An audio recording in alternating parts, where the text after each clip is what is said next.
I'm a fast bowler. He said India never produced fast bowler. ये कहना था केकी तारापोरे का, जो कि इंडिया के पहले कोच थे। इंडिया में अभी तक 17 एक्चुअल फास्ट बॉलर्स रहे हैं, जो कि इंग्लैंड, ऑस्ट्रेलिया और वेस्ट इंडीज के कंपैरिजन में काफी कम है। जहां हमारे पास आज बुमराह, शामी और अर्शदीप जैसे क्वालिटी पेसर्स हैं, वहीं एक टाइम पर बैट्समैन हो या कीपर किसी से भी ओवर्स डलवा दिए जाते थे। और यहाँ मैं धोनी की बात नहीं कर रहा।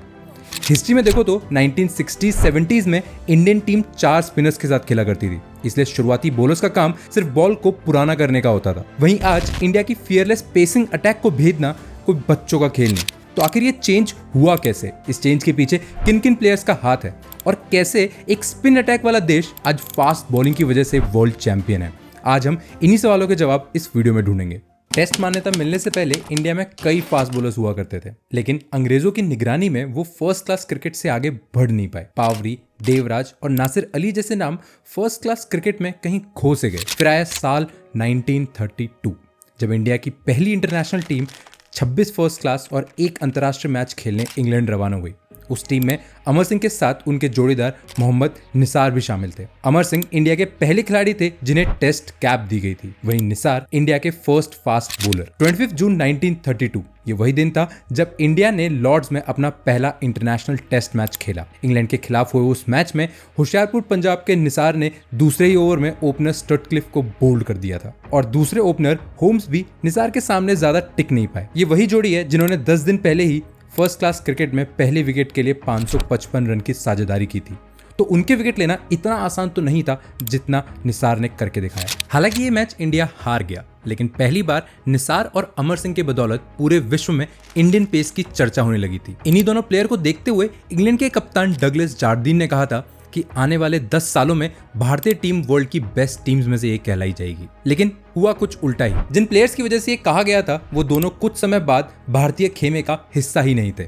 आज़ादी के बाद निसार पाकिस्तान चले गए और वहां के इंटरनेशनल टीम के वो पहले प्लेयर बने। और वहीं अमर सिंह को निमोनिया हो गया, जिसके चलते 1940 में इस रोग ने हमसे ये बेहतरीन गेंदबाज छीन लिया था। 1947 के पहले अपने टेस्ट करियर में निसार ने 6 मैचेस खेले थे। उन मैचेस में निसार ने 28 की औसत के साथ 25 विकेट चटकाए थे। इस दौरान उन्होंने 3 बार एक ही पारी में 5 विकेट लेने का कारनामा भी किया था। निसार का साथ बखूबी निभाया अमर सिंह लाधा ने। अमर सिंह ने अपने करियर में 60 टेस्ट मैचेस खेले थे, जिनमें उन्होंने 28 विकेट अपने नाम किए। निसार और अमर सिंह की जोड़ी ने कई बार अपनी तेज तरार गेंदबाजी से विपक्षियों को धूल चटाई थी, लेकिन जहां इंडिया में फास्ट बॉलिंग की नींव रखी जानी थी, वहीं हम एक दशक पीछे और चले गए। आजादी के बाद 12 सालों तक इंडियन टीम की यही कोशिश होती थी कि शुरू में कोई भी प्लेयर गेंद को पुराना कर दे, चाहे वो बैट्समैन ही क्यों ना हो, और उसके आगे का काम भारतीय स्पिनर के जिम्मे था। लेकिन फिर आया साल 1959, जहां रमाकांत देसाई नामक 19 साल के बच्चे ने डोमेस्टिक सर्किट में धूम मचा रखी थी, जिसके चलते उन्हें 1959 वेस्ट इंडीज दौरे के लिए शामिल किया गया। अपने डेब्यू मैच में रमाकांत ने अस्टाउंडिंग 49 ओवर्स डाले, जिसमें 169 रन देके उन्होंने 4 विकेट्स भी चटकाए। उन्होंने वेस्ट इंडीज लेजेंड्स को अपनी तीखी बाउंसर से काफी चौंकाया, क्योंकि उस दशक में एक इंडियन बॉलर से कोई भी बाउंसर एक्सपेक्ट नहीं करता था। बस फिर क्या, इंग्लैंड हो या पाकिस्तान, इस गेंदबाज ने सभी बल्लेबाजों को खूब परेशान किया। रणजी के पहले साल में भी उन्होंने केवल 7 मैचेस में 50 विकेट्स लिए, वो भी 11 की औसत के साथ। अपने प्रदर्शन के चलते उन्हें हर सीरीज, हर मैच में ऐड किया जाने लगा था, और यही इंडियन टीम की सबसे बड़ी गलती थी। उस समय देसाई इंडिया के अकेले फास्ट बॉलर थे, तो उन्हें हर मैच में 30 से 35 ओवर गेंदबाजी करनी पड़ती थी। कभी कभी ये नंबर 49 भी पहुंच जाता था। ही वॉज ओवरवर्क एंड इसीलिए 1968 में 29 साल के रमाकांत ने क्रिकेट से रिटायरमेंट ले लिया। अपने 28 टेस्ट मैचेस के करियर में रमाकांत ने 74 विकेट्स ली थी, वो भी 3 से कम की इकोनॉमी के साथ। उनके जाने के बाद एक दौर ऐसा भी आया जब कोई भी प्लेयर इंडिया की गेंदबाजी ओपन किया करता था। जुलाई 1967 में इंडियन टीम इंग्लैंड के दौरे पर गई थी। उस सीरीज का तीसरा मैच इंडिया अपने स्पिन चौकड़ी के साथ खेल रही थी, जिसमें प्रसन्ना, वेंकटेश, बेदी और चंद्रशेखर के नाम शामिल थे। भारतीय कप्तानी टाइगर पटौती के हाथ में थी और इंडिया वो मैच खेलने 2 विकेट कीपर के साथ उतरी थी, फारूक इंजीनियर और बुद्धि कुंद्रम। मैच से एक शाम पहले पटौती ने कुंद्रम से पूछा था कि तुम्हारी बॉलिंग कैसी है, जिसके जवाब में बैट्समैन कम विकेट कीपर ने कहा आई डोंट नो, क्योंकि ये ख्याल मेरे दिमाग में कभी नहीं आया। लेकिन फिर भी अगले दिन पहले ओवर के लिए पटौती ने गेंद कुंद्रम के हाथ में थमाई। उस मैच में कुंद्रम ने 4 ओवर डाले और 13 रन दिए। विकेट कीपर ही नहीं, अपने डेब्यू के दौरान सुनील गावस्कर ने भी इंडिया की बॉलिंग का आगाज किया था। यह दर्शाता है कि इंडियन पेसर्स जैसे कि करसन गावरी, और मदन लाल उस समय सिर्फ गेंद को पुराना करने का काम करते थे। लेकिन ये सब बदल गया जब इंडिया को मिला उनका पहला ऑलराउंडर। Enter Haryana hurricane. अपने पूरे करियर में कपिल ने 690 से ज्यादा विकेट लिए हैं। कपिल की आग उगलती गेंदें किसी की भी समझ से बाहर थी।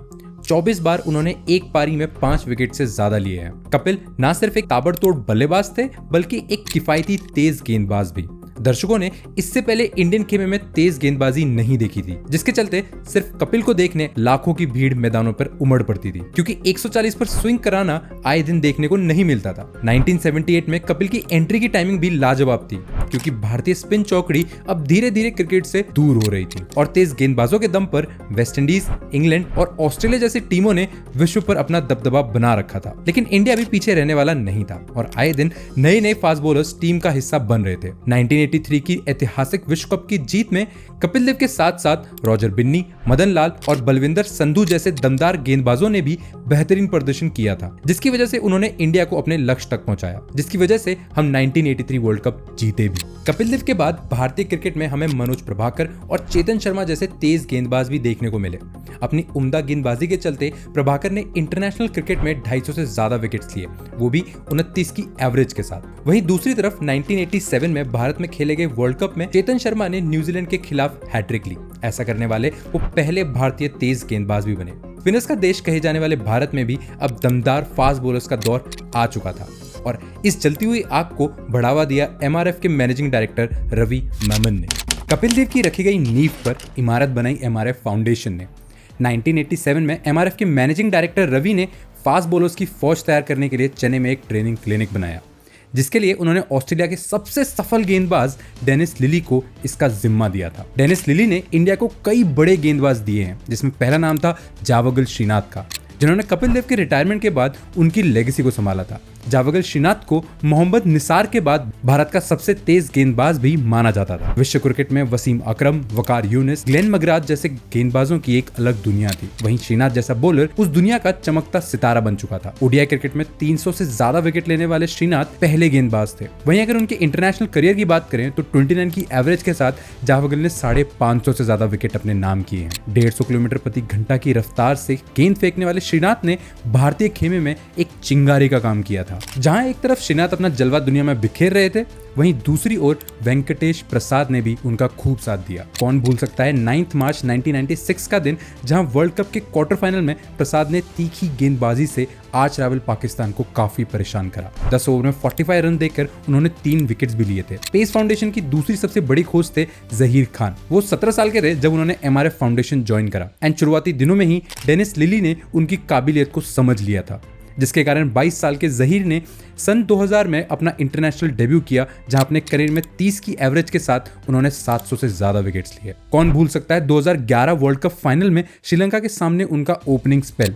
5 ओवर में से 3 ओवर मेडन डालकर उन्होंने सिर्फ 6 रन दिए थे और तो और तिरंगा का विकेट भी अपने नाम किया था। और ये वही वर्ल्ड कप है जिसमें जहीर ने नकल बॉल का इजाद किया था। 1.5 दशक के करियर में उन्होंने अपनी मजबूत बॉलिंग के बदौलत टीम इंडिया को अनगिनत मैचेस जितवाए हैं। जैसे जावगल के पार्टनर इन क्राइम थे प्रसाद, वहीं जहीर के लिए वो थे अजीत बालचंद्र अगरकर। ये वही अजीत है जिन्होंने अपने टेस्ट डेब्यू के 2 साल के अंदर ही एक गेंदबाज होते हुए लॉर्ड्स क्रिकेट ग्राउंड पर 2002 टेस्ट मैच में एक हिस्टोरिक शतक बनाया था। अगरकर एक अच्छे बल्लेबाज तो थे ही, लेकिन उम्दा गेंदबाज भी थे। अपने ओडीआई करियर में 30 की एवरेज से उन्होंने 288 विकेट चटकाए हैं। उनकी अचूक स्विंग और सीम खेल पाना हर किसी के बस की बात नहीं थी। अगले 1 दशक तक भारतीय पेस अटैक और कंसिस्टेंट होने लगा था।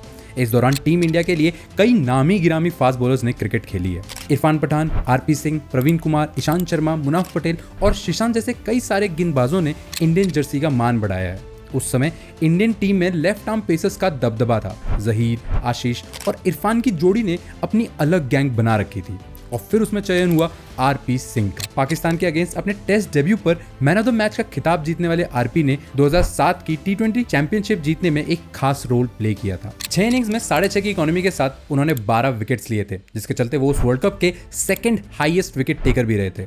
और इसी फॉर्म के चलते 2009 आईपीएल में उन्होंने पर्पल कैप भी जीता था।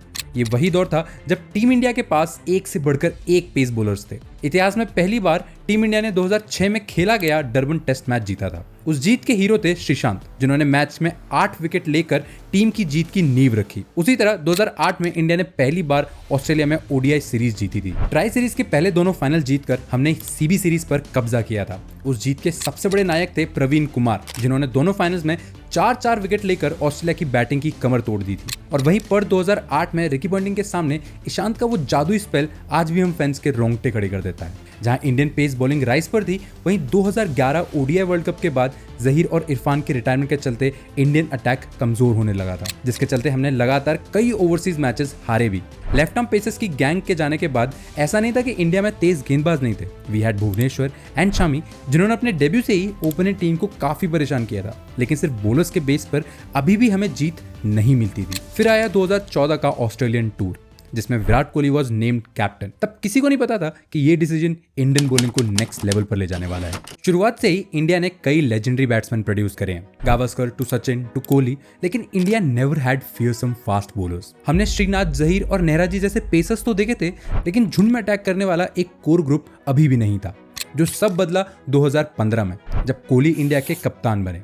चाहे विराट कुंबले की जोड़ी हो या कोहली शास्त्री की, मैसेज क्लियर था, होम हो या ओवरसीज, कंप्लीट डोमिनेशन करना है और वर्ल्ड का aggressive fast pace attack develop करना है, जो उन्होंने किया भी। क्योंकि कोहली की लीडरशिप में खेले गए 68 मैचेस में पेसर्स ने 25 की शानदार एवरेज के साथ 560 से ज्यादा विकेट चटकाए हैं। कंपेयर दैट टू धोनी के 60 मैचेस, जिसमें पेसर्स की average was 41 and they took 400 wickets. ये था जलवा कोहली के ट्रांसफॉर्मेशन का। And there are 4 clear reasons कि उन्होंने ये कैसे अचीव किया। नंबर 1, अपने पेसर्स पर कॉन्फिडेंस रखना। 2008 से 2014 तक Dhoni as a captain spinners से गेम कंट्रोल करते और फास्ट बॉलर्स सिर्फ सपोर्टिंग रोल में यूज होते। इनिशियली न्यू बॉल के साथ Dhoni defensive run saving field set करते थे, जिसकी वजह से प्रेशर इंडियन बल्लेबाजों पर ट्रांसफर हो जाता था। वहीं कोहली की लीडरशिप में वही फास्ट बॉलर्स काफी लीथल साबित हुए। कंडीशन चाहे कैसे भी हो, कोहली शॉर्ट स्टिंट्स में अपने फास्ट बॉलर्स को यूज करने से नहीं डरते थे, जिसका सही एग्जांपल है 2016-17 का इंग्लैंड एंड ऑस्ट्रेलिया का टूर, जहां स्पिनर्स ने बढ़िया परफॉर्म करा, लेकिन शुरुआत में ब्रेक थ्रू पेसर्स नहीं दिया जब उन्होंने कंसिस्टेंटली 140 की रफ्तार से गेंदें फेंकी थी। इनिशियली चाहे वो एक्सपेंसिव साबित हुए हों, लेकिन कोहली ने अपने पेसर्स पर कभी कॉन्फिडेंस लूज नहीं करा। Number 2, finding the right man for the job. पहले इंडिया ओवरसीज मैचेस में 1-2 पेसेस पर डिपेंडेंट होता था, जैसे कि Agarkar and Sreesanth against Australia and South Africa respectively. Lack of consistency की वजह से डिफरेंट पिचेस पर पेसर्स ज्यादा कुछ कर नहीं पाते थे, लेकिन कोहली फास्ट बॉलिंग को भली भांति जानते थे, इसलिए उन्हें पता था किस कंडीशन में कौन डिलीवर करेगा। अगर लेटरल मूवमेंट है तो Bhuvi is the best swing bowler, steep movement चाहिए तो ईशांत है, ओल्ड बॉल के साथ अगर स्विंग करानी है तो वी हैव शमी, और क्विक एंड हार्ड लेंथ डालनी है तो उमेश। बाकी अगर फिर कुछ बच जाए तो उसके लिए कंसिस्टेंसी किंग बुमराह तो है ही। इस कॉम्बिनेशन के साथ हमने सारे बेसिस कवर कर लिए थे, इसलिए इंडिया की परफॉर्मेंस ओवरसीज काफी इंप्रूव हुई। Number 3, aggressive wicket taking mindset. Dhoni के अंडर 2013-14 की ओवरसीज लेग में हम ओपोजिशन को बोल आउट करने में असफल रहे थे। एक बार बैट्समैन चलना शुरू होते थे तो इंडिया रन सेविंग मूड में चला जाता था, जिसके बदौलत ओपोजिशन रन बनाई जाती थी और पहले ही दिन से हम अटैक करने की जगह वेटिंग गेम खेलते रह जाते थे। लेकिन कोहली हर टेस्ट मैच में 20 विकेट लेने की खोज में रहते, चाहे एबी डिविलियर्स ताबड़तोड़ रन बना रहे हो या ट्रेंट ब्रिज में बटलर और स्टोक्स ने 150 रन की पार्टनरशिप करी हो। इंडिया ने पेशेंस कभी लूज नहीं किया और हमेशा विकेट लेने का ट्राई करा। 2018 में हमने 14 ओवरसीज मैचेस खेले हैं, जिसमें हमारे पेसर्स ने 147 विकेट्स ली थी, एवरेजिंग 10 विकेट्स पर मैच। इस माइंडसेट ने इंडियन बॉलिंग को बिल्कुल चेंज कर दिया। और आखिरी reason, pacers bowling longer spells. Indian spinners जैसे जडेजा और अश्विन ज्यादा ओवर्स डालने की वजह से अपनी सही लाइन और लेंथ पकड़ पाते थे, लेकिन इंजरी के डर से फास्ट बॉलर्स इतने ओवर्स नहीं डालते, जिसके चलते ऑपोजिशन पर प्रेशर बहुत कम बनता था। कुंबले एंड कोहली की जोड़ी ने इस प्रॉब्लम के लिए इंडियन टीम में फिटनेस इंट्रोड्यूस करी, जिसके चलते जानबूझकर इंडियन पेसर्स न्यू बॉल के साथ कुछ ना कुछ ओवर्स डाला करते थे। क्योंकि पेसर्स अब शॉर्ट स्टिंट में बॉल कर रहे हैं, इसलिए उनके पास एनर्जी एंड स्ट्रेंथ बची होती थी टू बॉल 4-5 हॉस्टाइल ओवर्स, जिसकी वजह से प्रेशर बिल्डअप होता और बाकी का काम फिर स्पिनर्स किया करते थे। फॉर एग्जांपल 2018 के सारे टेस्ट मैचेस में शामी ने 384 ओवर डाले हैं, बुमराह ने 380 और ईशान ने 344। इन कारणों की वजह से इंडियन पेस अटैक को हिस्ट्री के बेस्ट बॉलिंग अटैक से कंपेयर किया जाता था। मैं बात कर रहा हूं वेस्ट इंडीज की ट्रियो की, जहां मार्शल, गार्डनर और होल्डिंग ने 130 विकेट ली थी with an average of 21 and strike rate of 46। वहीं अगर 2018 के बेस्ट इंडियन ट्रियो को इनसे कंपेयर करो तो स्टैट्स काफी सिमिलर नजर आते हैं। बुमराह, शामी एंड ईशांत की जोड़ी ने 130 विकेट चटकाए थे with an average of 24 and strike rate of 50। Kohli की एरा के बाद तो इंडियन पेसर्स की कोई कमी नहीं रही। इसके बाद एक से बढ़कर एक तेज गेंदबाजों ने इंडियन टीम में एंट्री ली है, चाहे वो उमरान मलिक हो या अर्शदीप सिंह। सेना कंट्रीज में अब भारत के पेस बॉलर्स का खौफ है, जैसे एक टाइम पर पाकिस्तान की बॉलिंग अटैक का हुआ करता था। वर्ल्ड कप 2023 में भी शामी, बुमराह और सिराज ने 11 इनिंग्स में 58 विकेट चटकाए हैं। वहीं शामी तो सिर्फ 7 इनिंग्स खेलकर 24 विकेट के साथ ओडीआई वर्ल्ड कप में सबसे ज्यादा विकेट लेने वाले बॉलर भी बने। जहां शामी ने ओडीआई वर्ल्ड कप में आग लगाई थी, वहीं जसप्रीत ने 2024 टी20 वर्ल्ड कप में वर्ल्ड कप बेस्ट बॉलर होने का प्रदर्शन भी किया। महज 4 की इकोनॉमी से रन देकर उन्होंने 15 विकेट्स अपने नाम किए।